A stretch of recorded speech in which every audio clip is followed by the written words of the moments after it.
Wow, hi. What's up? Hi. How you doing? This is the ultimate moment. I have been getting so many people asking me for this, and I'm like, I'm not smart enough for this moment, guys. But fuck it, let's do it.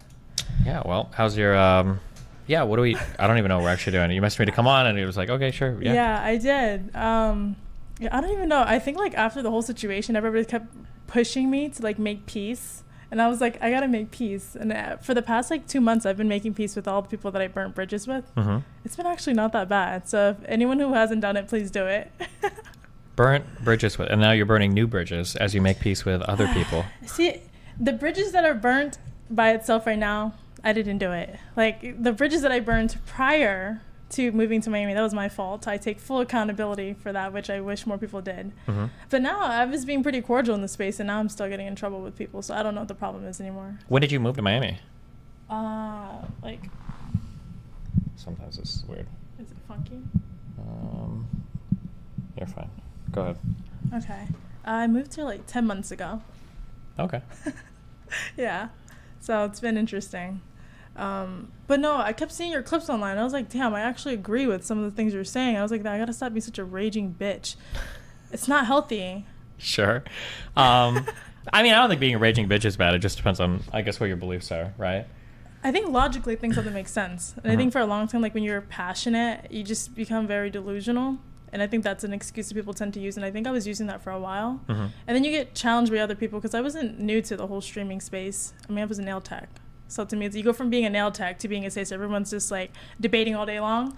And then when they challenge you and you can't argue it back, you're like, oh, wow, I feel very stupid. So... Sure. Yeah. It's never happened to me, obviously, but I've heard that experience with a lot of people. But usually when you get challenged by people, there's one of two paths you can go. You can either try to, it's okay to be emotional in the moment. I get upset at the moment it happens, but then you either figure okay, well, do I need to reconsider some of my positions and kind of rethink some things, or do you dig in your heels, screech as loud as you can and stop talking to people you disagree with? It's that's always one of two paths you can choose, basically. Yeah. No, I think even last night I was with somebody and she does OnlyFans, and I got dragged for that, and I was like, wait, why am I getting dragged for this? And I realized because I originally, I think I've mentioned before how aggressive the manosphere is right now, or the mainstream manosphere of it. I don't know if this thing is slowly going down, if it was already like that, but I think once you dip your toes into it, they kind of force you to follow whatever rules they've set, which a lot of it is just kind of I don't know, it's a bullshit ideology they've created mainstream wise. I don't really align with it. So I think right now I'm being called a grifter, which it's been very interesting. So apparently that's my new title. Yeah. How did you even, what was your introduction into this space even? Because I'm guessing then, if you said you moved here 10 months ago, you got under Fresh and Fit before you even lived in Miami, right? Yeah, I did. What was your entry point? Well, it wasn't even on purpose. For me, I think like I'd mentioned, the manosphere Red Spill is kind of ghetto, to be really honest. And I grew up in poverty, so a lot of the things that they said, it did match with me. And I was like, wow, I kind of aligned with this stuff. But then you kind of grow and you evolve, and then you realize that you don't really fit with this. And my family, my fiance was like, dude, we don't live by those rules. Why do you heavily feel? I'm like, but passionately to the core, it does make sense. But to a certain degree, I just started to realize that doesn't really match me anymore, because I'm arguing with people that are being super biased, and I'm like, wait, why are you advocating for the password bros? And they were arguing with me on it, and I was like, wait, aren't you the same people that say that men are logical and women are emotional? Right now you're not being very logical. So I started losing, I guess, faith in the space, and I think that's the stuff that happens behind closed doors that nobody really sees. So then I'm just a grifter online now. So yeah, it's hard to change your mind, because people will interpret it different ways sometimes. Yeah. It's funny because it's kind of the opposite of what you would want a reasonable person to do. I think growing and changing your mind over time shows your ability to accumulate new information and then integrate it into your your brain, and then kind of change accordingly. But some people just want somebody who's been saying the exact same thing for 10 years, and it's I knew who I was even 5 years ago. I was a fucking moron. I hope I'm not the exact same 5 years from now, right? You learn and you grow things. But yeah, it's very hard to do that in an online space, because some people will accuse you of being a flip-flopper. Yeah. I'll have people attack me. They're like, oh, well, so for instance, my stance on deplatforming has changed quite a bit. Mm-hmm. And people will come out like, oh, well, you said this in 2018. And it's like, yeah, I changed my mind since 2018. Like, what the fuck do you want me to say? So people will accuse you of either flip-flopping for no reason or grifting. Like, oh, I don't think you believe this. You're just trying to get in with this crowd. And it's like, well, what could I possibly say to convince you otherwise? Like, if that's what you think, Yeah. you know? You can't convince a lot of these people. And I've mentioned before, it's like, I don't even like financially make money online. I like make money in real life. So for me, it's like, I kind of do this because I actually enjoy talking about this and I kind of like growing in the space. Also, I think it's improved my relationship with a lot of people around me. Like, I think since I've changed my views, been more open, I've been, again, building bridges with more people and having more of an open mindset. And again, I'd mentioned on my story, this guy was like, ew, you're supporting an OF girl. And I'm like, isn't this the same guy? Don't you guys bring girls like this on the panel all the time? Is that the assumption that you fuck all of them too? So why do you guys get to associate with these women or girls or these whores, as you say? But when I'm with them, you're assuming everything of the worst. Like, why aren't you guys open to having like open conversations? And it's been truly disappointing to see, like, I guess it's like, what did I say? It was like finding out your favorite song was like made about a sandwich. Like, you move in and you find out everything. I was like, wow, everyone fucking sucks. Yeah, there's a lot of I feel like in Red Pill in general, there's a lot of like who hurt you energy. Like, a lot of it feels defined by bad relationships or by like a truly ghetto outlook on life sometimes with how the people talk or move. And then you bring up that good point too, because I'll be on these panels and I'll ask a question. I was like, how long have you guys like been, like, what's your longest relationship?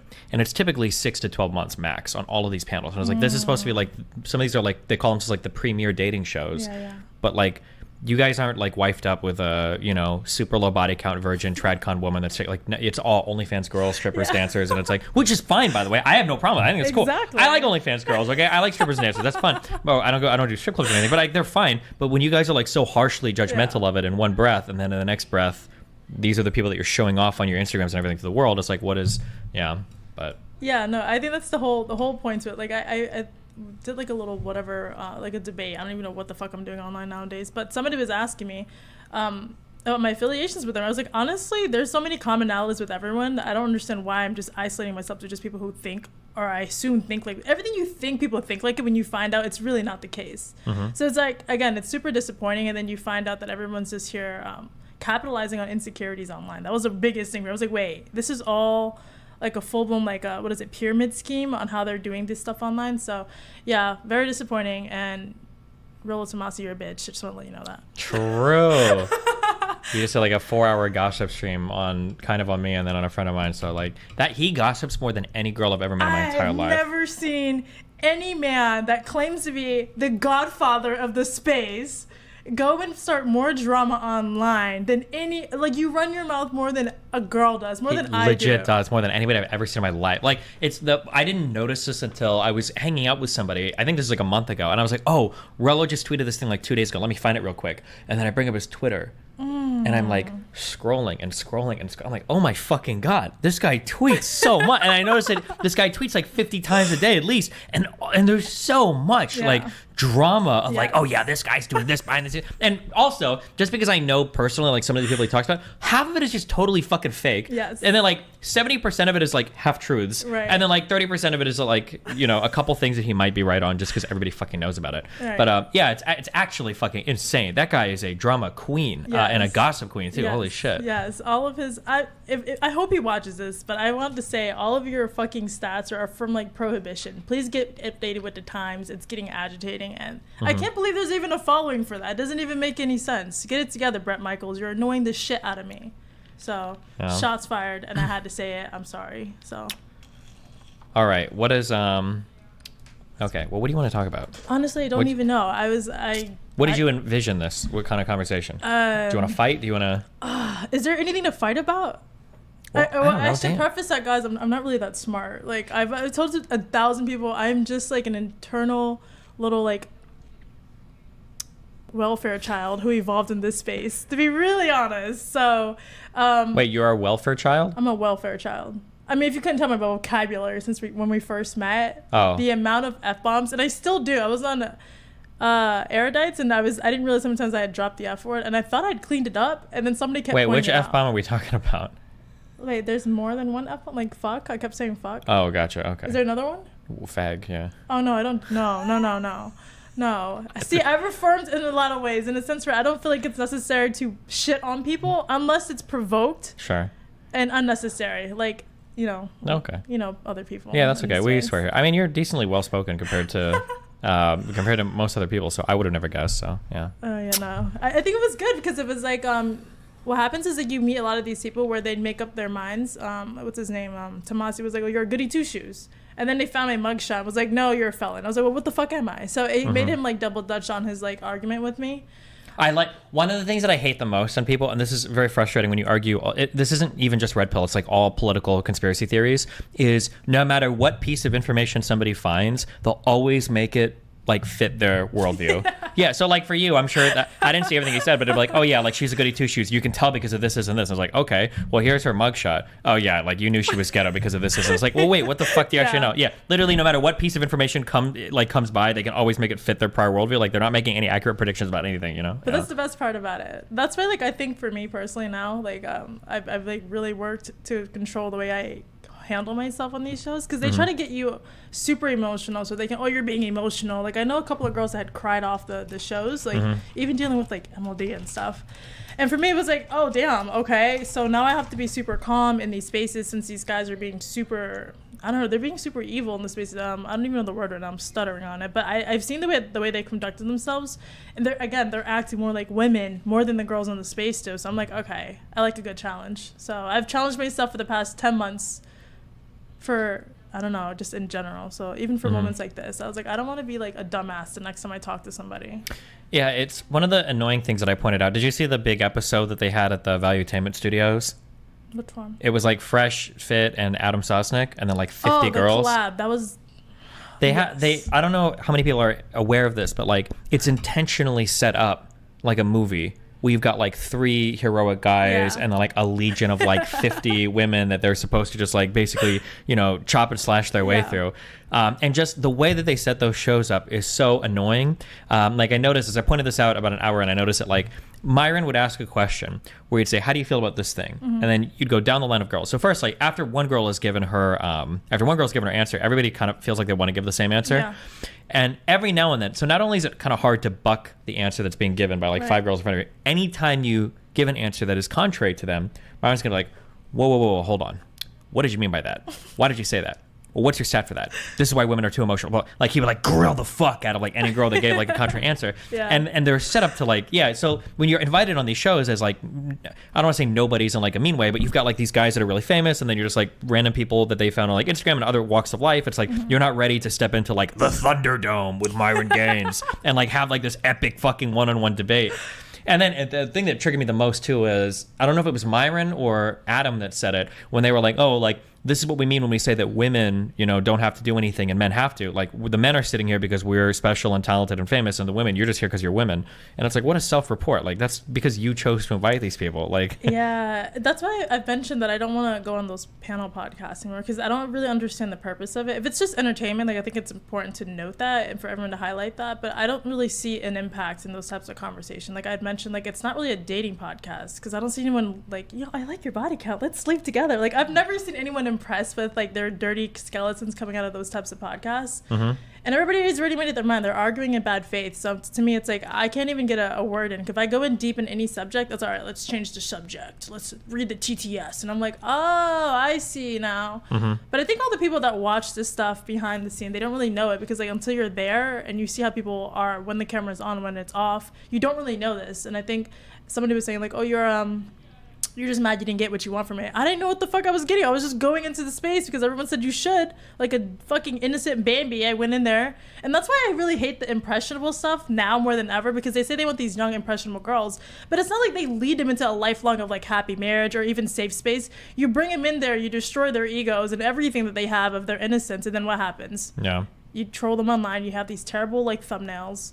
And it's like, why would a girl, you never see those types of girls go back on those podcasts ever again. It's always the ones that have their purpose to be on there, which is the OF girls. So. Yeah, the thing that you said about like calling it a dating podcast is always like the funniest part to me, because it's like, where is like the dating advice? Yeah. Like it starts and stops with how to hook up with as many people as possible. And I guess they do like a real estate investment podcast too. But like, it's not even just Fresh and Fit, but it's almost like everybody. Like nobody talks about what does it mean to be in a relationship? Right. What does it take to maintain a relationship? What are issues you run it? Like none of them. I wish they wouldn't call themselves dating podcasts. They call themselves red pill shows or whatever, I guess. But like nothing they talk about has anything to do with dating whatsoever. No, and the questions are very aha-like. So I do recognize that now. I didn't know that before. Like the questions, they would set you up to I don't know, essentially kind of, you would fail if you're not smart enough to catch that these questions, like if someone says like, you know, like women are emotional, and I'm like, wait, men are too, like, but you would just say, oh yeah, you know, I am emotional, so you just kind of confirm that and not realize, you know, what they're saying. You could definitely like counteract them on it, but I don't think a lot of people notice that. And you bring it up and then there's a whole dog pile, but it's okay when men dog pile women, but if women do it to men, it's a big deal.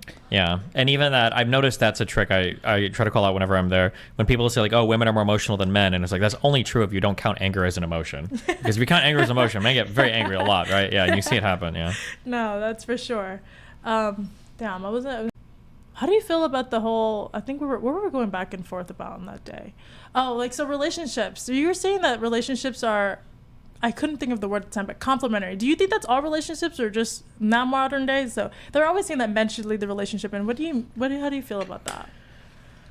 There, like, if I was outside of these spaces, there's a lot of things that I would agree with, but it just, the way that they talk about it is so like schizophrenic and fucking retarded that it's hard to like take anything they say seriously. So for instance, somebody will say like men lead relationships, like on a very, very, very macro level, that might be true. But when I hear somebody say that, it sounds like somebody that's never been in a relationship, because realistically, everything you do in a relationship is going to be like both partners making decisions with each other. Like for instance, like if I'm with my partner, right, and I've been dating / being married to people for, I think, I'm so old, 16, 17 years now, I guess. I'm 34. I've basically been in relationships on 15, 16. Okay. Like I have never in my entire life ever had a conversation where I'm like, this is what we're going to do no matter what. This is the time to do this. We're not, like, your input doesn't matter. Like, we're going to do this. Like if somebody gets a new job and somebody's got to move, or if somebody's parents are sick, or if like, these are always decisions you make together. One. And then two, even in families, generally people's area of expertise are in like different domains. So for instance, when you think of like a father and a mother, even in a traditional conservative setting, you're like, well, the father's leading. It's like, the father's leading what? Like when the mom goes to the store to buy like food, groceries, or take care of the kids, or pick up the kids or take the kids to school, the father's not leading those interactions. Like the mother's doing that because that's her domain, you know? And then when the dad goes out and works and he's got to make plans for business or whatever, the dad's doing that, right? Like typically people aren't bumping heads in relationships. Usually you have like different responsibilities in a household. This is why like I always push whenever I'm on these shows and whenever I talk about things, like I just did now, always give examples for what you're talking about. And you'll notice on these fucking Red Pill shows, whenever they talk about the man leading and they give examples, it's always some fucking like Lethal Weapon, Mission Impossible shit. It's always like, if I've got to be the one to wake up at night and fight off 52 Nigerian smugglers coming into my fucking house, or even Andrew Tate, if I've got to choose which path to walk home where there's gonna be the least amount of like rapers and fucking, you know, highwaymen, and it's like, I don't know what types of lives these people live. I guess in those situations, yeah, there's gonna be a leader. But like for 99.999% of people in 99.999% of situations, like people are generally working together to like make relationships work and to make decisions. Yeah. I think that's why I keep saying it's ghetto. Like Pearl, I'm sorry, like her crowd is ghetto. The things that they're doing, it's very ghetto, because the ghetto mentality is like you think you have to fight, blood and tears. Everything resolves to fisting, and I'm just like, well, not that fisting. That's what I mean, yeah. But yeah, no, everyone's very aggressive in this space. They think everything revolves to just life or death, and I'm like, dude, honestly, not everything in real life resolves to that. Like if you understood like life in general, a couple of word exchange, it would be fine to resolve the situation. But I don't know. I guess like now where I'm at now, I've evolved enough to understand like you guys are still stuck in level 1 or chapter 1. And it's hard because they have money now. Yeah. Like the reason why people are quick to fists when you're like arguing with each other is because sometimes your honor and your integrity are the only things you fucking have, and you're willing to throw your whole life away because no offense, you don't have much of a life to throw away. But like when you're making like 6 figures a month sometimes on fucking YouTube, like you've got $1 million, you're 32 years old, you got an audience, like you don't have to do this like ghetto shit. There's no reason to act like that. You've got so much more to lose, and eventually the problem is you're going to come up against people that have nothing to lose, and now what? Like yeah, it's just such a stupid way to live. Yeah. Damn.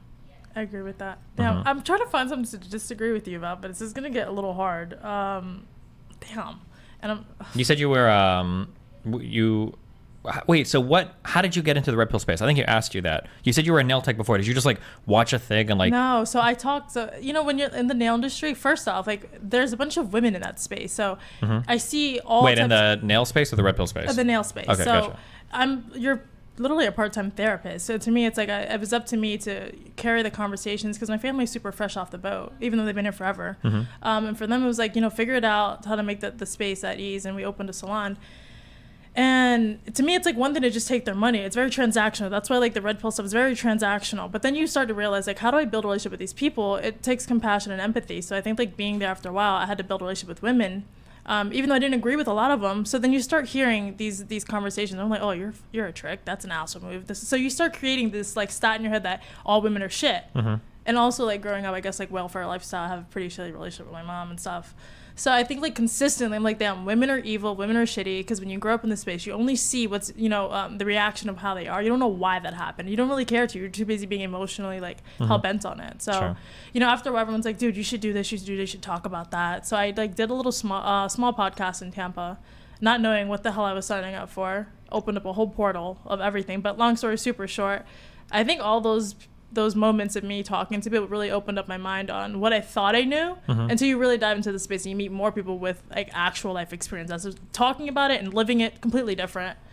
So yeah, I think that's where most of my growing space when it came to the manosphere stuff, because I did relate to it. Yeah. So that's a really hard one, because like in some ways the world is very small. Like people know people from all over the world now, and everybody's like connected to everybody. But in other ways, like the world is like very big.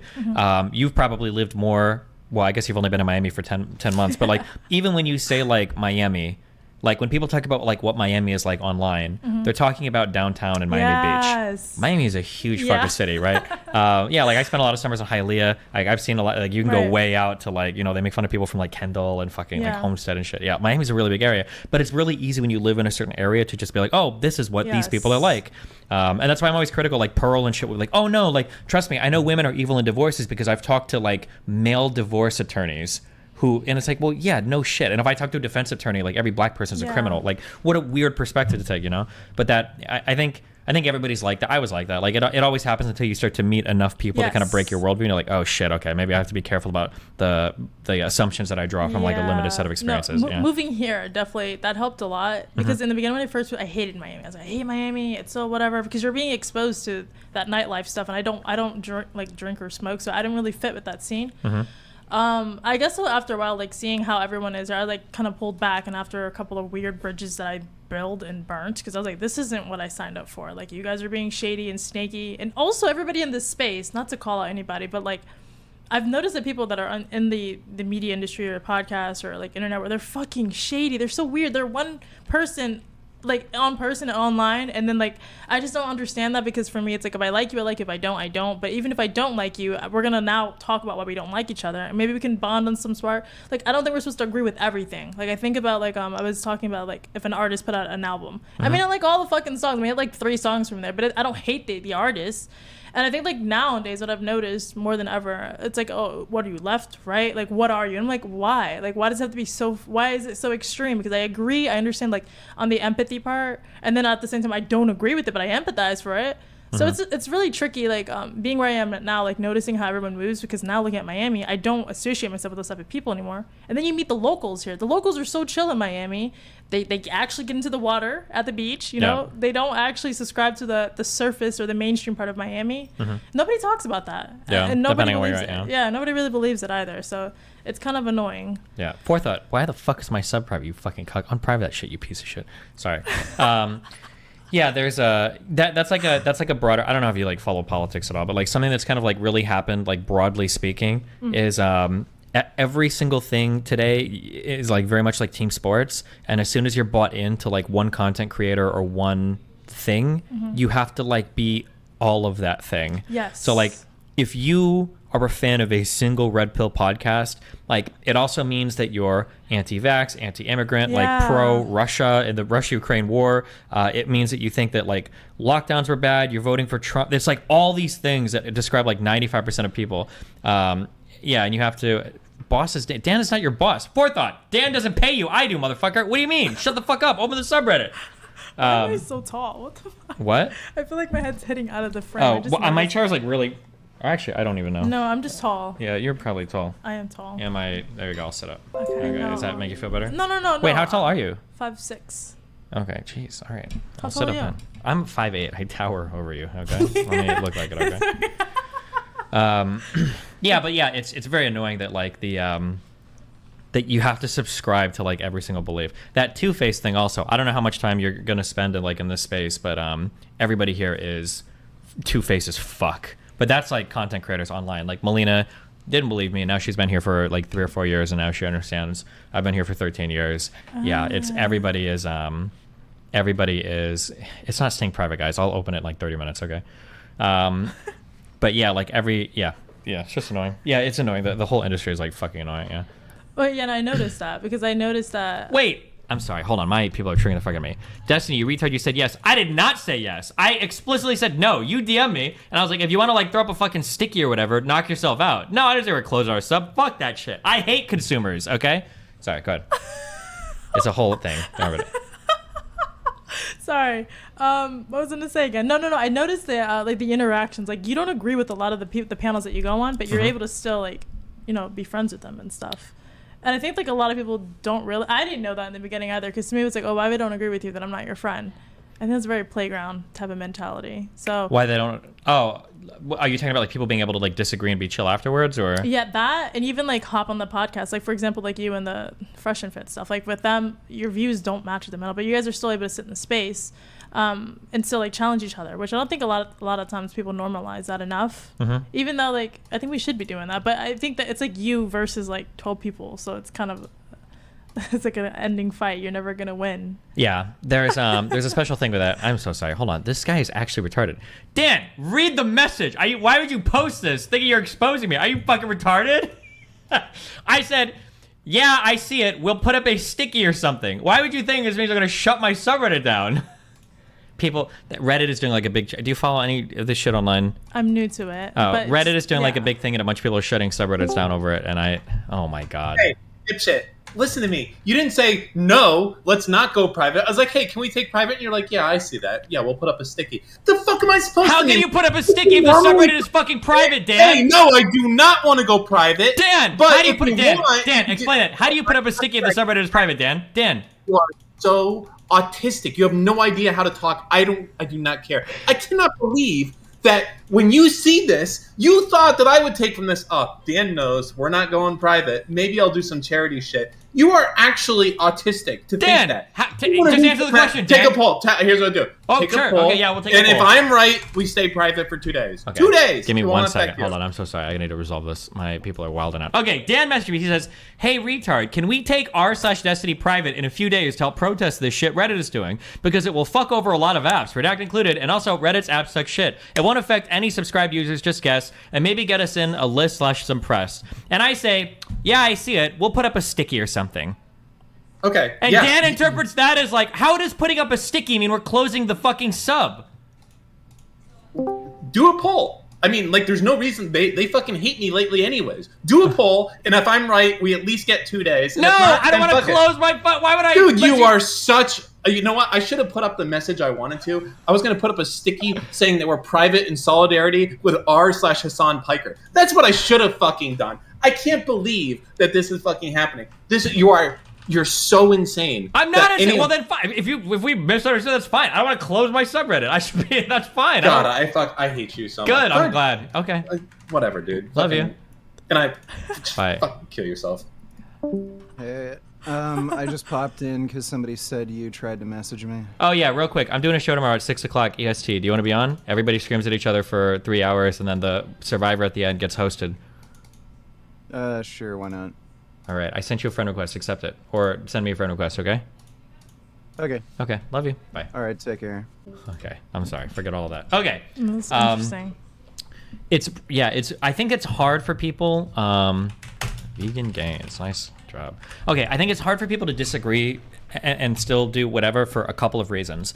One, people have a really hard time. Like, I don't mind disagreeing with somebody and not hating them, but a lot of people have a really hard time disagreeing with somebody and not hating like every single aspect of them. Yeah. For whatever reason, I can compartmentalize really well. Like, I respect Myron as a person because he seems like a really loyal person. He's never fucked me over personally. He doesn't talk shit about me or anything like that. Anything that he said. Together Reddit Keyboard Warriors 07. Hold on. Anything that he said negatively about me. I don't even know if he says negative stuff about me, but anything he said, he'll say to my face on the show, which I also think is another big thing. The second thing is that like, I won't go on these shows and be like, oh yeah, like red pill, you know, I disagree a little, but it's like pretty cool. And then go into my stream and be like, this shit is fucking retarded. Right. Like when I'm on the shows, I'm like, this shit is fucking retarded, right? But I think there's like a mutual respect that builds from that, because like we'll go out to eat afterwards, and even at dinner we'll fight. I'll say like, this is retarded, but like there's like a mutual respect, and everybody knows where each other is. But a lot of people in this industry will be like really polite on a show, and then afterwards they'll get really nasty, and then that's when people start to get really fucking irritated, more than anything else, more than any disagreement.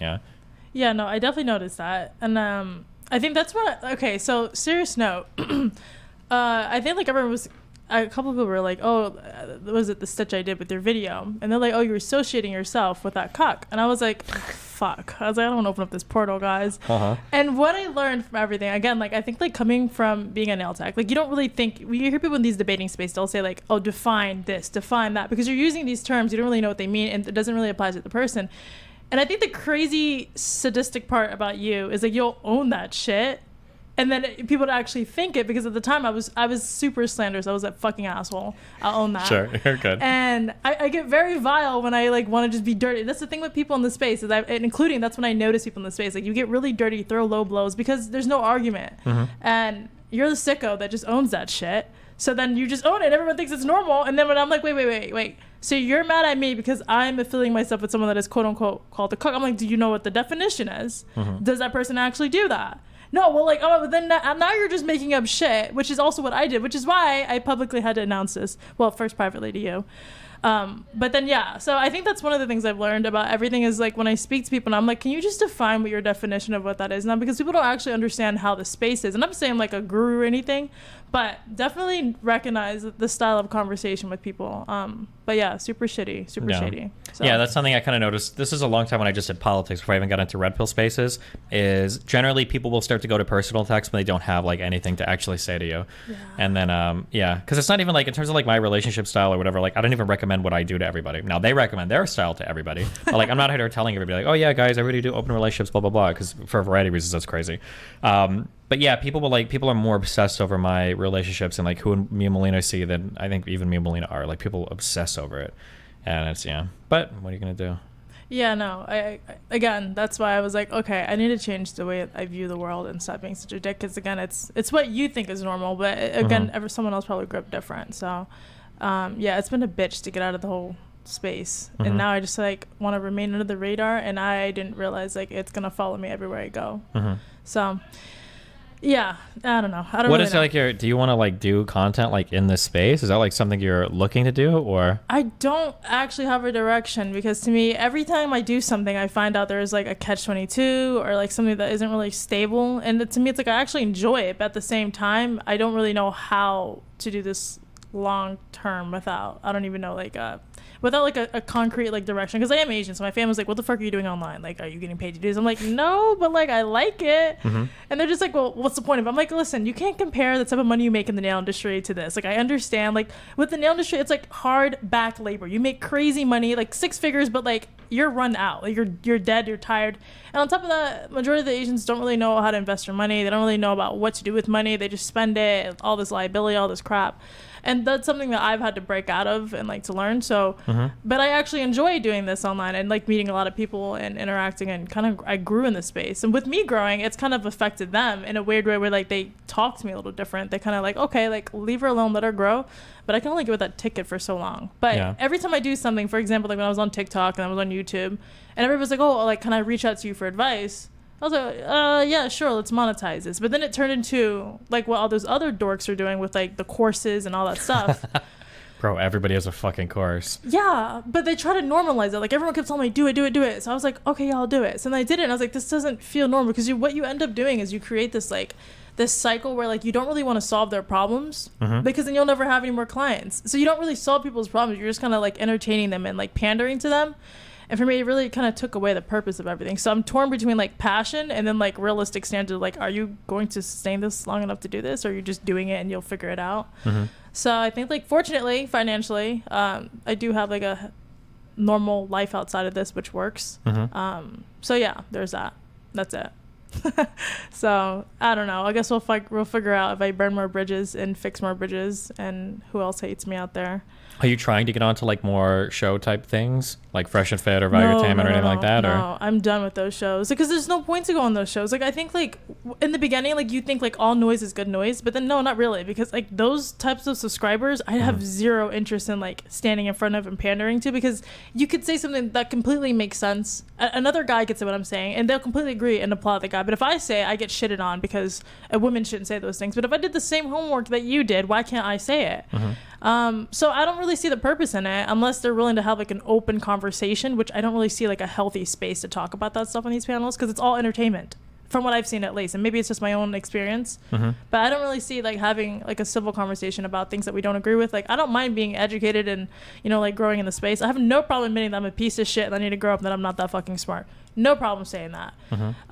But for everyone else, I don't know. When I get on there, you feel dumb. Like those girls that were on Valuetainment, there's like 30 girls sitting. Imagine just going there thinking that you had like your little moment, and then you just like say two things, you get shit on. You're like one of 30. Some of these people even fly for these shows and they end up saying almost nothing the entire time. And I'm like, yeah, jeez. Yeah. So I don't know. I don't think it's healthy for girls to be in that space. Like I think you contribute to why these things exist. It's like a whole chain of like. Would you ever go on like if you got invited to do like a podcast, like for instance, like if you got invited to like Rolo show in Vegas, like would you go and do like a 1-on-1 or 2-on-2 show or like that or whatever? Or so Rolo did invite me on his show, but it was because he wanted 5 people to fight his battles for him. So I said, if you wanted to actually talk to me, since you dragged me online personally, publicly, then we'd do a 1-on-1 virtually. But if I'm flying there, I don't know. I don't feel like flying to this whack ass place. And to me, it's such like an embarrassment to go there, 1, for free, and then 2, surrounded by a bunch of bimbos that you put on those platforms. They're probably on some pick me shit. And to me, it's like, what's the benefit of me doing that? Because everyone else is gonna be arguing for you when I have a problem with him in specifics. So I don't see how that's gonna work out, because I don't know. I think it's embarrassing for one. Like I mentioned to him, I was like, your daughter got dragged publicly, doxxed and all that shit, and you hated it. You're bitching and complaining on the internet, but then you go and do it to me with some bitch ass shit. And then you want to say, privately DM me, if you'd like to have a civilized conversation, fly out to Vegas. Fuck you. If you wanted to actually like have a civilized conversation, you should do that to begin with. It was unreasonable, and it was all because you were defending MLD, which is a stupid ass move. I don't know. I think like people treat, like they're so used to talking to some dumb people. And then, yes, I'm not the brightest, you know, politically and all that shit. But to me, it's like common sense. I know one who's trying to be a dumbass, and you're being a complete dumbass about it. And, yeah, I don't know how that's really going to work out. Do you like those shows? You go on those? Yeah, but that's my whole brand, is like screaming at people and fighting with people and everything. So it's good for me. But also like I monetize the fuck out of it. Like it's everything I do. So yeah. Oh yeah, I don't know anymore. Honestly, like to me, I think like right now, because I don't want to take away, like, you know, when shit keeps happening, you end up losing the passion for it. I like talking and engaging into the space and doing the whole virtuals, but to show up in real life, I think that's such like a slap in the face. It's almost like, damn, are you that dumb that you just got dragged publicly and then you show up on this platform for hoping what? For some clout? Fuck that. It's a hard pass for me. Sure. But yeah, I don't know. I think that he should start picking his own fights and finishing them also. So yeah, I agree. Yeah, kind of hard to disagree on anything. Fuck. What was I gonna say again? That's it. That's it. It. How did you get to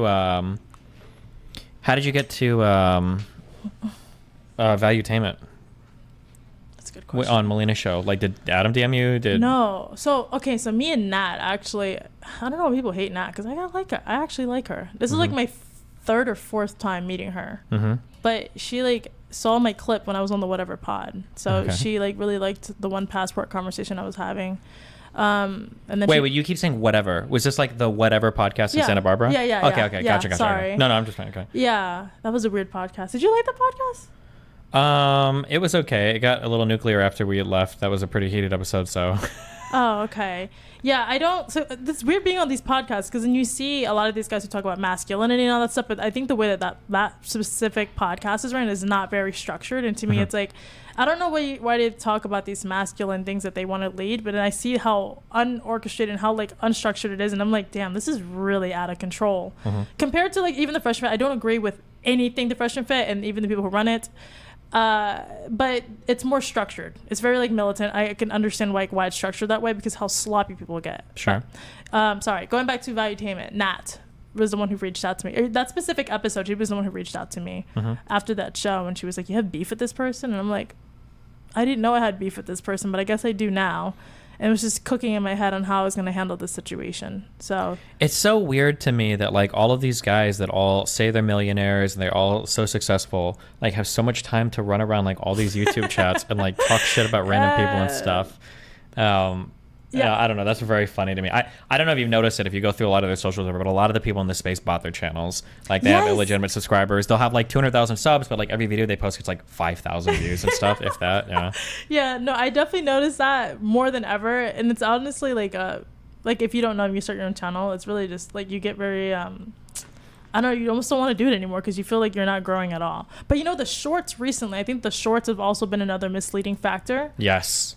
Because I definitely learned, because my shorts blew up and it made my channel blow up, but it's really just my shorts doing all the work because my long form content is absolutely boring.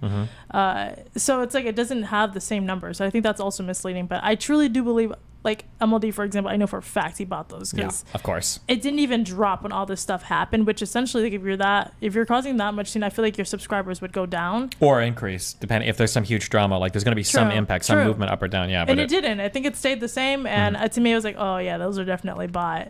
So yeah, that was a very interesting episode. It was so crazy that I ran into Melina there because I was like, damn, life works in the weirdest way. Imagine like talking all this shit online and then running into people and then like, oh, that did happen too. And yeah. Okay, but like running into Melina and I was like, oh my god, that's Destiny's wife. I was like, fuck, I didn't apologize to her. And then you guys are so normal in the debating space. Everyone's like, oh yeah, this happens all the time. And I'm like, this is not normal. Like in human normal boring world, you don't talk shit about somebody and then like not say something to them when you see them. Like I think that's very weird.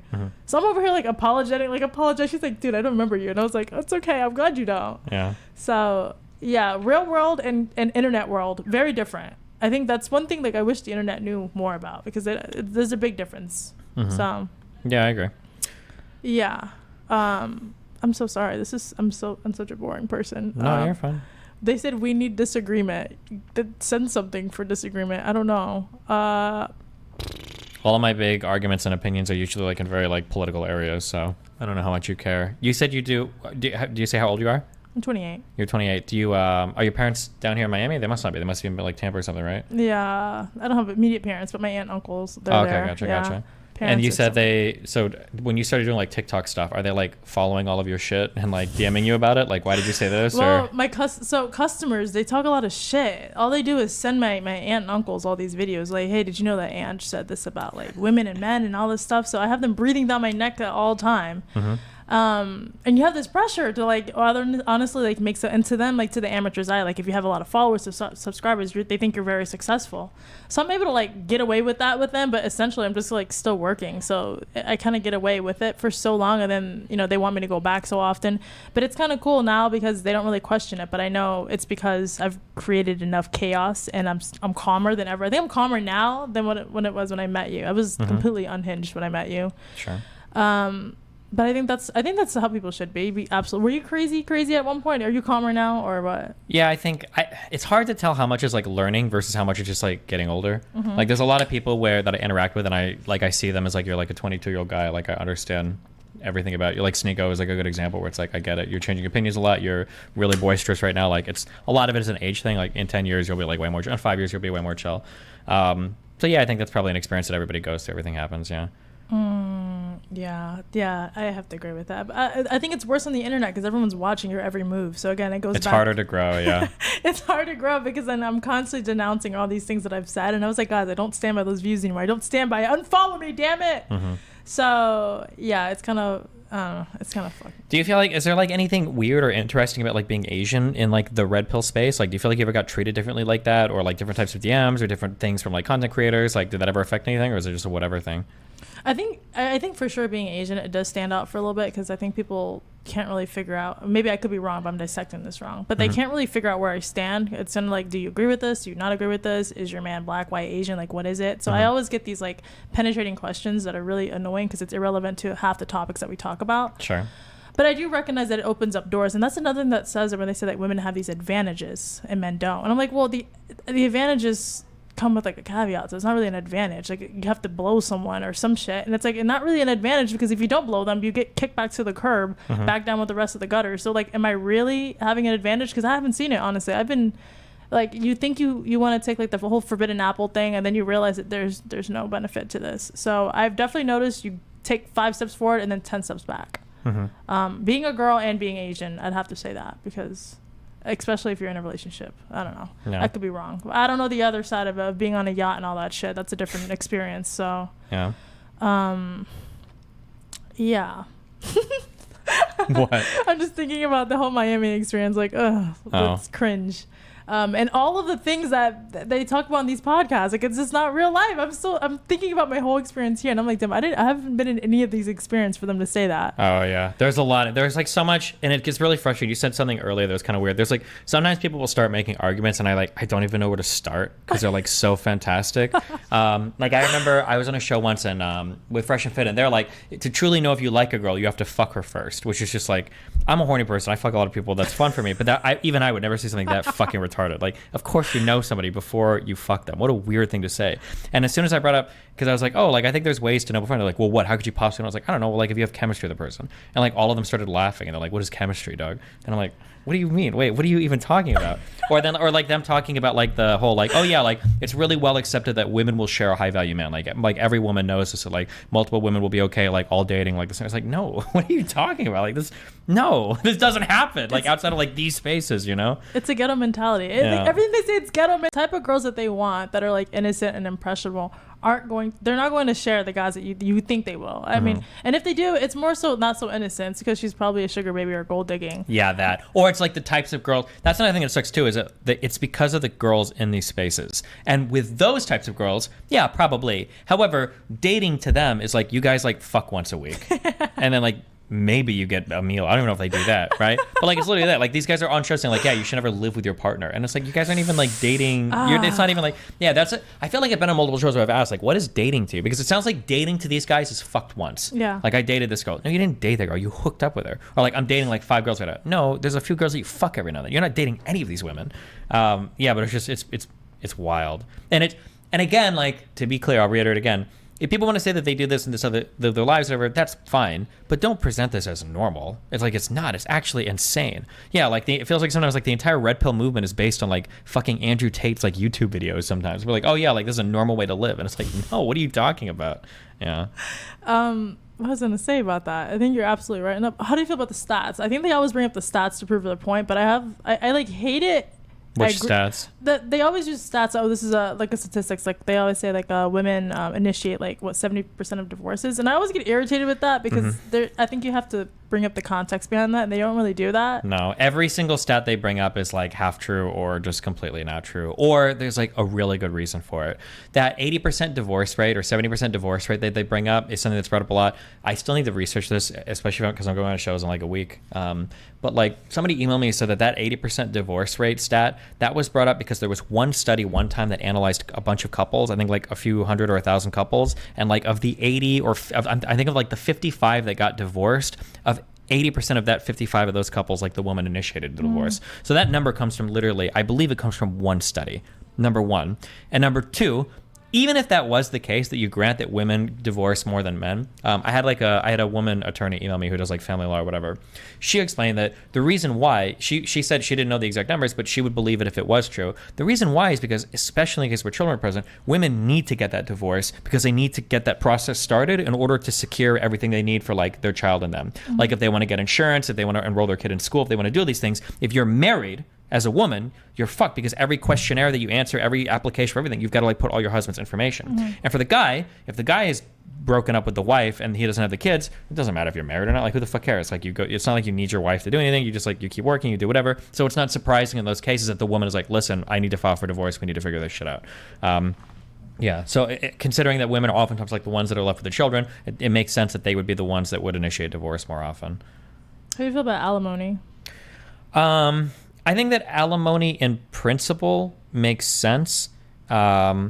like alimony is supposed to be, there are like 3 different types of alimony. I'd have to go and check. Somebody email me all the different types. But like alimony is essentially supposed to be like, let's say that we stay home. I have children with a woman, and then she forgoes her whole career, and for 10 years she raises the children, and I do all the work.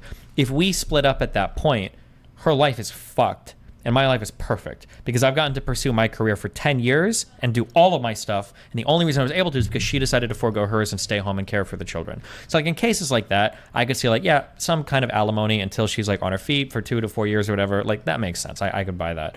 I will say though, alimony is quite rare. It's like 10% of all divorces even have alimony involved in them. So I mean, like it's not like a norm that women are out here like stealing money from all these men and everything. Like it just doesn't happen that often. And then when you go to the bottom side of the stats, this is something that frustrates me a lot too. They always talk about how like moms fuck over dads and divorce all the time and everything. But like when you think about like what is the stereotype of a single mom? It's not like a woman that has like a 4-bedroom house to herself who's like rich off of her fucking baby. Like half of single moms don't even get their full child support paid to them. You know, so it's like so dumb. And like everybody knows this, especially not to be mean, but especially in black communities. Like people know this. That like single moms aren't out here living these luxurious lives, you know, like buying their 3rd or 4th chain from like all the child support their baby daddy sent it. Like it doesn't happen, yeah. I testify for that. I grew up in the ghetto community. Damn. Okay. Passport bros. I think it's cringe. It's one of the grossest, cringiest things in the fucking world. I think that you can like argue for like you meet women. So like my wife is technically foreign. Like I think you can meet women in other countries and that's fine. If you go to France, you go to Germany, you go to South America, you meet a woman, you fall in love, you get married, like that's fine. But people who are like, I need to get away from these Western women and I need to find a submissive, docile, non-aggressive woman from like Eastern Europe. Like it sounds to me, whenever I hear people like that, I think you actually said this to the MLD guy. Whenever I hear people talk about needing young, trainable wives or like overseas women, it sounds like they want a woman that is too naive or young or stupid to call them out on their shit, or somebody that is desperately needing you as a lifeline for finance or passport, or I'm sorry, a green card. Yeah. And that's why you're trying to get into relationships with them. Yeah. Okay. I'm running out of things to try to disagree on, but you guys you pushed back on that one thing too, which is I'm so happy because nobody ever brings it up. I think it was you. It was either you or the other girl with you and Melina. When Adam said this, that men grow from trauma and women are hurt by trauma. If you want to talk about stats, what an unimaginably fucking retarded thing to say. Like, where are all of these psych studies that show that like men are better people for trauma? Like, what a fucking retarded thing to say. Like, oh my God. Yeah. I think there were so many things on that podcast in specific that I was like, damn, this is starting to really hit me. When he said that millionaires were common, I almost jumped out of my chair. Oh yeah, there's more millionaires today than ever before. It's like, okay, yeah, like, but like, yeah, like how common do you think this is? But I mean, like you're in Brickell, right? This is why they're, or actually, I'm sorry, Valuetainment is in fucking Fort Lauderdale. Yeah. It's because of the spaces that they hang out in, right? With like a bunch of other rich people. And it's like, yeah, I guess it's like you, like being a nail tech, you hear women, you hate women. Yeah. He's a rich finance guy. He sees other rich finance guys like, oh, everybody must be a millionaire today. And it's like, he thinks everyone's also really hot too. And that's, I'm like, dude, not everyone's really hot. I'm like, there's a lot of average people out there that are just fucking other average people. Yeah. And I don't have the stats for these things. I think there's just kind of common sense that it irritates me that they have these bullshit stats and I can't really argue with them. I'm like, okay, I guess we'll just sit here and just argue back and forth all day long. Yeah. If you ever get bored and want to do, I don't know how much you research or whatever, but like anytime you dig into any of these numbers, they're just like, they're always like half true. Like, have you ever heard the one where they're like, if a woman is graduated from college, she's got a 90% chance of initiating divorce?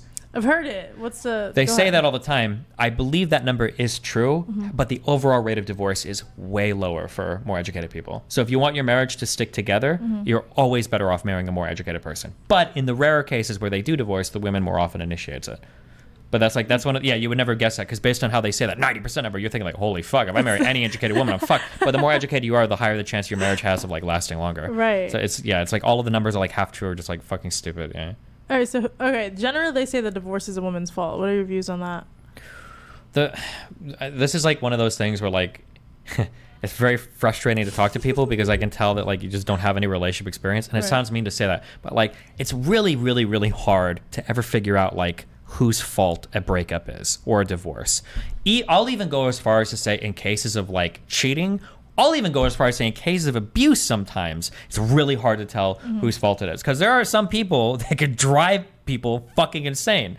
And like shit goes fucking crazy and shit happens. Not to say you should never hurt anybody or abuse anybody, of course. But like anytime you're in that mentality of like, oh, like 52% of relationships were ended and you can tell it was the woman's fault. It's usually, breakups are way more fucking complicated than that.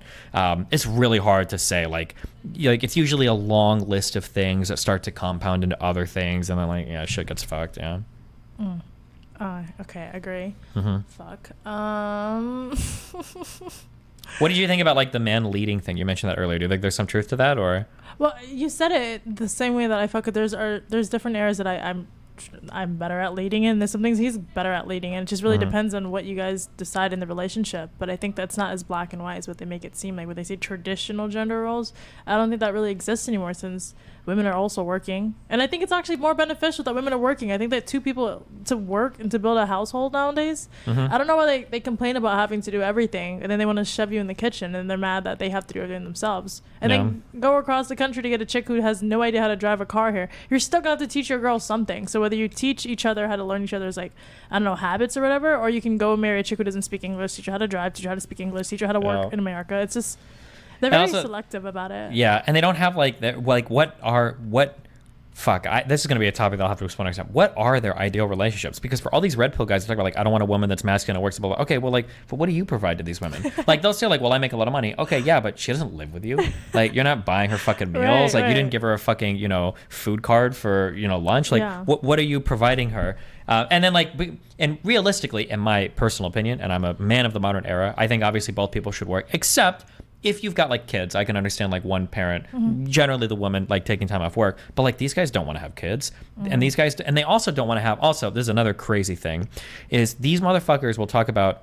They talk about so many things that are contradictory. They'll talk about how important it is to have families and shit, but then they'll talk about like never wanting to get married. Yeah. And it's like, I'm sorry, but you are actually mind-numbingly fucking stupid if you really think that a woman is going to be willing to commit to having children with you, but you won't even commit to marriage to her. Yeah. You're out of your fucking mind. Yeah, I think that's it goes back to the ghetto mentality, because when I grew up with seeing how marriages were and how my family were, I was like, damn, I don't want to be married ever. So I was like super anti-marriage, anti-kids for a really long time, until I got into the space and I was like, dude, that's so unhealthy. And then you start building, your character, and you start building more relationships, and everyone's like, why don't you? You're in such a better place. And I'm like, you know what? I am institutionalized. What the fuck is wrong with me? Sure.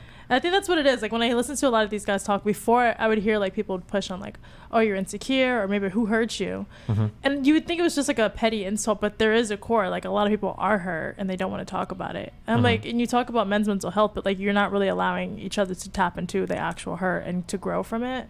Sure. It's really disappointing. Again, full circle about that. Yeah. To be fair, like, saying who hurt you is not a good argument. Like, you have to be able to back it up with more. I can understand people wanting to fight back against that, because they would probably say the same to me or to anybody else too. But yeah. But I think there is a core to it, though. I think, like, not just saying like who hurt you, but it's essentially like, if it gets to that point, if someone's saying that, I think I would question like, what do you mean? Like, what do you mean when you say that? Can we talk about this? But I wouldn't start like insulting people for no reason at this point. No more insulting. Sure.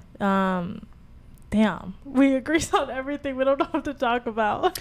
Do you are you like a big Trump DeSantis supporter, or which one? I think, okay, the reason why I'm like so tricky on that answer, that I'm so torn, because I think I understand from like a business standpoint, and then also from like a consumer's like position. So moderately, I guess, like Trump, but then it gets a little bit iffy, and also I don't really know, so maybe that's something I have to be educated on. Oh, Scotty, that's cool. I know him. Wait, this guy? I've seen him before. This exact person? Yeah. In my kick chat, really? Yeah. That's weird. Okay. Recently, I think he made a video calling MLD a bitch. It was the funniest thing ever. It was the most genuine reaction ever, and I thought it was hilarious. Damn. I think, unless it's not the same person, I could be wrong. Do you know Saint and the Sinner is? Oh my god, I saw that video. That video was hilarious. Did you watch he did a receipt video also, and I thought that was fucking disgusting the way that was. Okay, I think it was important that everyone wanted me to post the receipts, because MLD reached out to apologize to me, but it was like a bullshit apology, and I was like, no, like, we started this publicly, we're gonna end this publicly, and if it's not, I don't want it. And then to see like what that Saint guy did, even though I saw his other videos, I think he's an asshole. Yeah, he's actually a fucking sociopath, and he's also a scam artist. But it was really funny watching those two go at each other, because the MLD guy was like, so like, hey, I just thought we were gonna be friends. I'm like, you're not helping men right now, dude. Yeah. Oh my god, this is like, it was pure comedy watching all of this unravel online. And somebody was like, you should have canceled. I was like, I don't want to be my identifier that I continuously drag this on. But I'm so glad that Saint guy did it. And then I think he still got trolled for being like sneaky. So I don't really know much about him, but I saw his video and I thought he was a little bit of a fucking sicko. So I was like, hard pass. Damn, what else was that? There was this other video. So, damn, I don't know if I can talk about that with her. What? Fuck. Oh, there was a girl. Uh-huh. There was a girl that like so that week in specific, so like Melina dragged him on the whatever pod, which is perfect.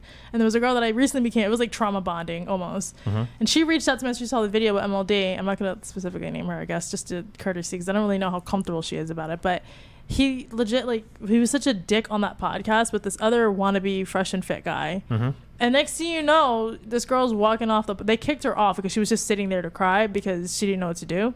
But it was because they kept, like, MLD was, like, showing signs of, like, being an abusive dick and gaslighting everything. Okay. And that was the beginning signs of him. Like, she mentioned, like, how she saw, like, oh, this guy must be an abuser, da-da-da. After seeing what I did to him on Valuetainment and other people posting all this stuff, it was confirmed that signs of an abuser was all around and we were just choosing to ignore, which I don't understand why we platform these types of people. I think that's what really confuses me, that there's actually people supporting him.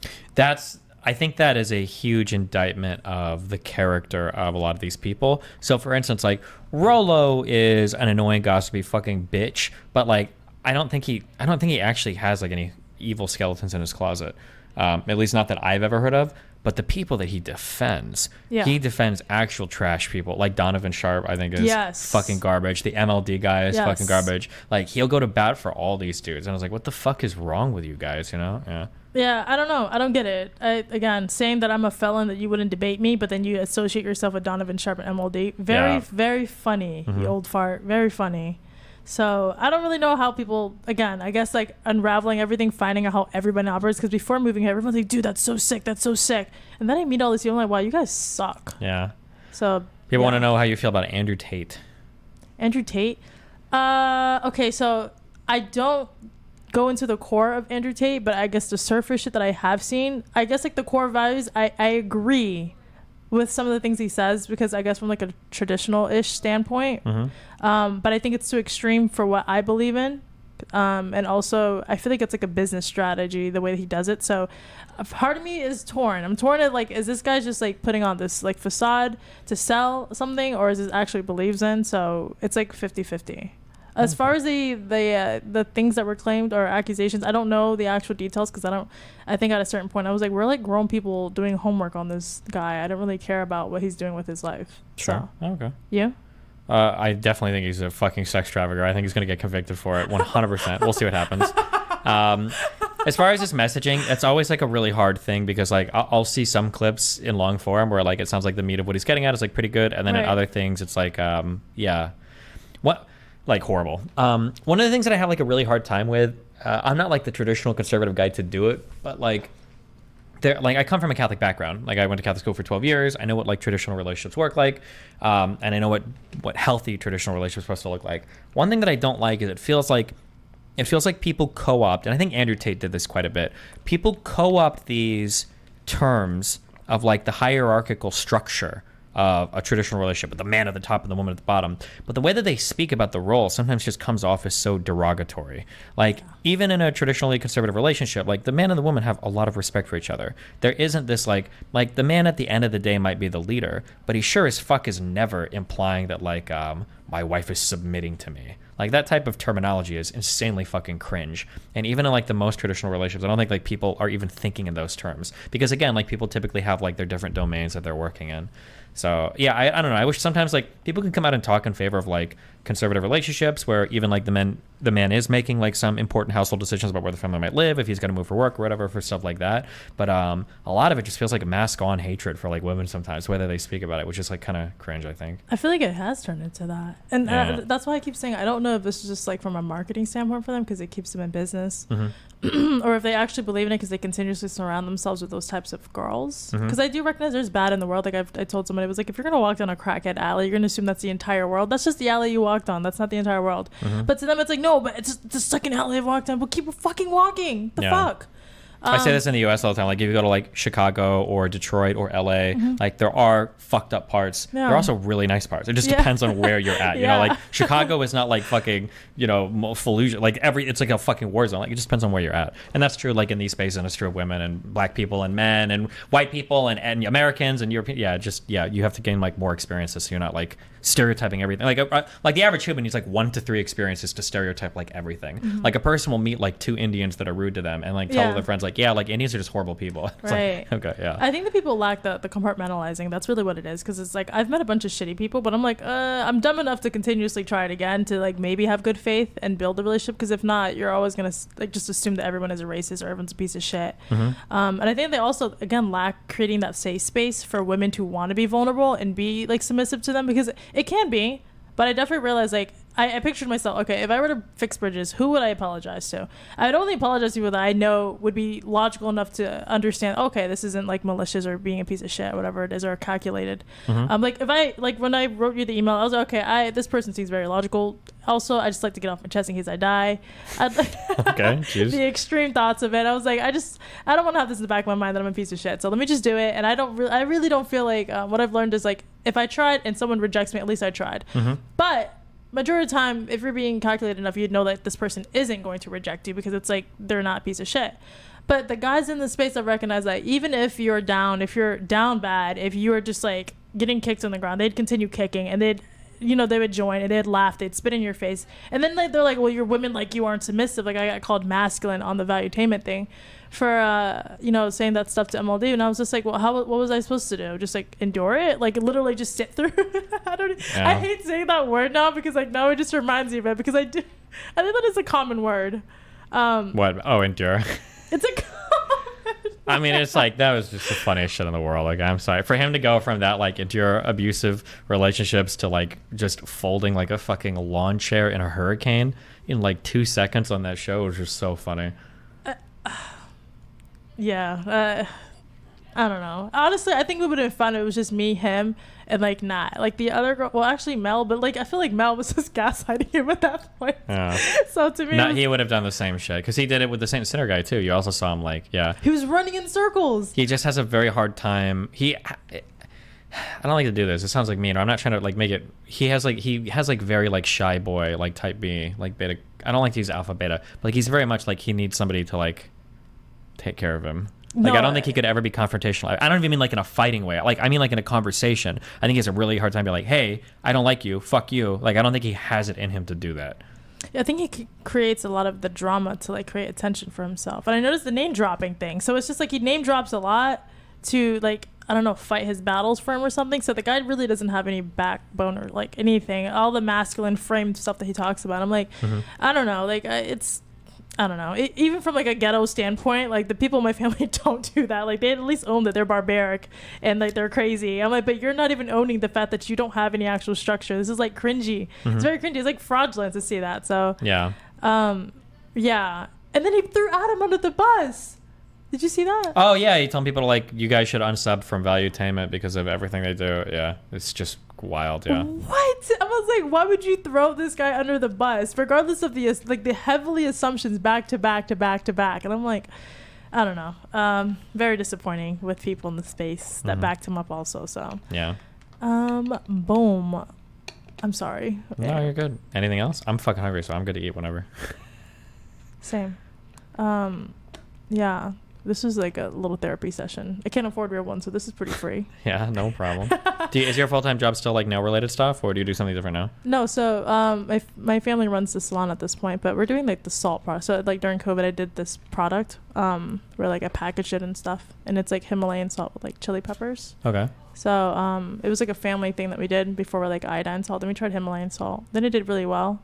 So then wait, what are you doing? I have no idea. Are you like in salt fields, like, or like? So I basically brand and packaged it like we grew up eating salt with fruits. Okay. So like America, we eat like I think sugar with fruits, so we do salt. So I pretty much packaged it. My family was like, I had a customer that her dad owned like a liquor store, and she goes, dude, like I really like this salt. If you package it, we'll put it on our shelf. And I was like, shut the fuck up. So I like spent like 3 weeks just kind of like figuring out how to design and like package it and like label it, barcodes and all that stuff. My family was like, what are you doing? So I was like, just trust me, guys. And then Susie really liked it. And then next thing you know, it was on like one shelf. And I was like, dude, what do I have to pay to put it on the other stores? And I think like that was the beginning of me like opening my mind of like, oh wow, you just got to ask questions. And that's why I got mad at the red pill stuff, because it's like I've done some pretty cool things that I am proud of, but I had to like push it down way down low, because then like they shit on you for doing these things. But like no guy's gonna give a fuck that you package salt. They just want you to be 21 with no dicks in you, right? That's like their entire conversation over and over again. Yeah. No, it's been like that. And I'm like, dude, my family's proud of it and they're happy with it, and it's doing really well in the stores and like Amazon or whatever. And even like the salon stuff, like they're so like, I feel like I was able to reinvent what they only knew of like salons. Like most salons are pretty ghetto. And again, like they have like just like a random cash box. They can't monitor their money, no POS system. Like my family's so old school. They're like, dude, we don't need it. I'm like, no, you need it, because you're always gonna be stuck here. You're gonna be miserable. You guys want to go on vacations and stuff.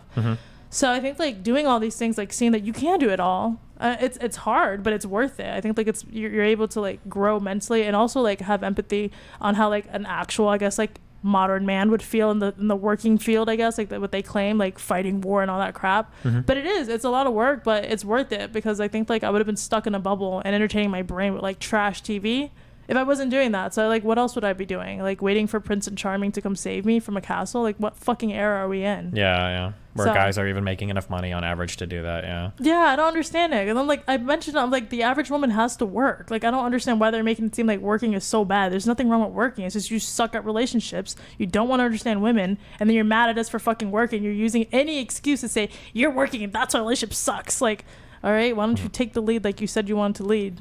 But True. Yeah. Okay, what is the brand name for your salt? People in chat are asking. pink salt, like PYNK salt. So it's on Amazon. PYNK salt. This? No. Oh wait, that's not Amazon. We're still working on like the whole Google SEO. I'm still new to this. If you pull it up, it should come up somehow. Maybe not. I don't know. Pink salt.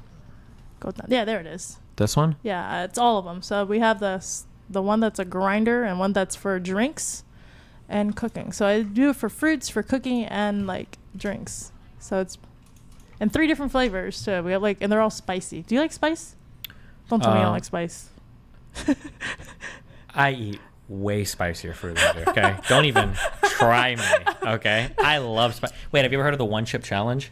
Yeah. Yeah, I did that, no problem. No way. Okay? Yeah, I did. There's a video of me on the internet doing it. No problem, okay? You didn't turn red at all? No, but I was really cocky because I do like spicy food a lot. So I didn't drink any milk or do any of that shit, and I ate the chip just fine. But I'm really lucky in that I never have stomach problems. What are you guys talking about here?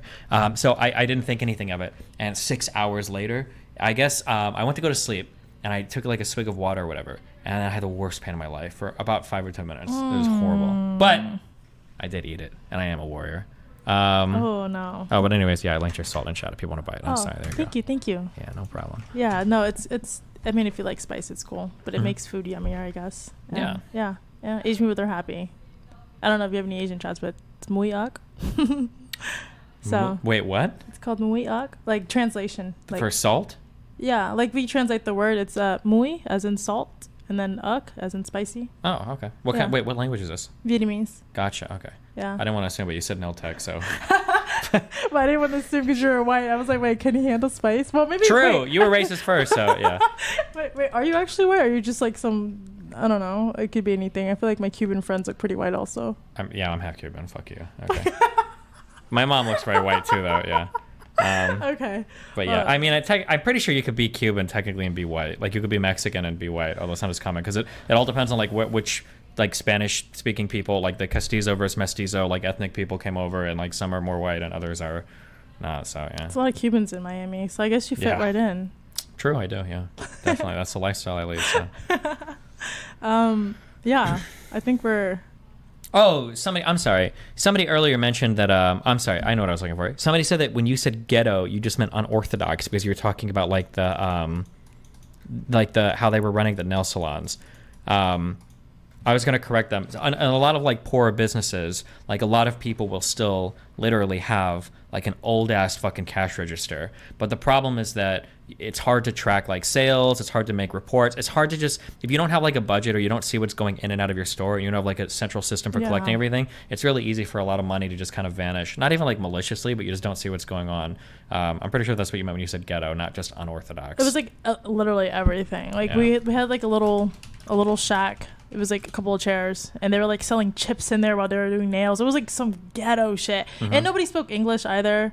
It was very depressing. So for me, it was like, yeah, it's like, when are we gonna get with the times? And I think like fighting with them on it, they wouldn't let me do anything. Like there was no control. And they were like, dude, you're younger than this, you wouldn't know every stupidest thing. So I like quit them during COVID. I got like vetoed out of the entire family for that. They hated me for that. But then I worked for strangers, and I was like, wow, like I'm making way more money with strangers, and they have a cash register and they can monitor everything, and you guys are putting it in like a random, I don't even know, it was like a money box or something. I don't even know. It was so no, it was a cigar box. Cigar box. I was like, did they have anybody like doing tax stuff at all, or no? They were just like trying to get the cash. They were like, cash. Can you bring cash? Yeah, that's every time. I always tell people that if you're ever in a small business and people ask you for cash, it's because they've got 2 sets of books. because they don't want to fucking report the income. It's so like, I don't know, like I don't know. I've learned so much about like money and how all that stuff, just because like if I don't do it, no one's gonna do it. So again, that's why I hate the guys in the manosphere space now, because they're like shitting on women who like don't have a choice. And I'm like, what the fuck am I supposed to do? Like just wait around? And the internet is free. There's literally knowledge everywhere. So yeah, it's been very interesting in the growing space. So yeah, that's pretty much it. Okay. Yeah. Well, where can they find you if they want to? Oh, okay. Angela Knight 2.0. Angela Knight 2.0. Or you can find me on the deepest, darkest part of your Reddit stuff. Yeah, don't worry about that. So if you guys see that part, please, that's not me anymore. Cool. Okay. Well, thanks a lot. I'll be back tomorrow morning, I think, guys, and then we do Keep It Kick tomorrow night. So have fun, be careful, stay safe. Rip Reno, guys. Peace out.